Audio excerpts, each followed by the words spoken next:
Hello everyone, isa ka rin ba sa akin na nahihirapan or nag-overthink na baka ma-detect ng AI yung gawa mo na galing sa ChatGPT?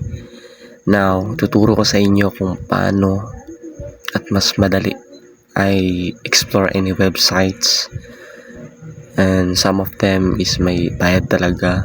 So, I'll try to find ka ng free. So, let's go! So dito nga guys, gumamit ako ng Killbot AI Detect para mas ma-detect natin kung ilang percentage nga ba na AI generated. So here is I got 71%. So we go here, the website Humanizer. Kanang free na siya guys ha. Maong makaturang mo diri. I'll try this inulit-ulit ko, then I've got as in zero talaga guys. Ang cut to guys para mas better na kadang dili ko tikalon mauna mo na generate na siya 12 seconds 9. Huy, katagal ba? Tora, hapit na.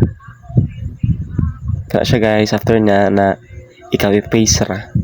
Then check out to sa Killbot if kanang tinuod po jud nga na zero na ba, kanang human made o human written na ba, kay delikado overthink jud ka na ma-detect jud.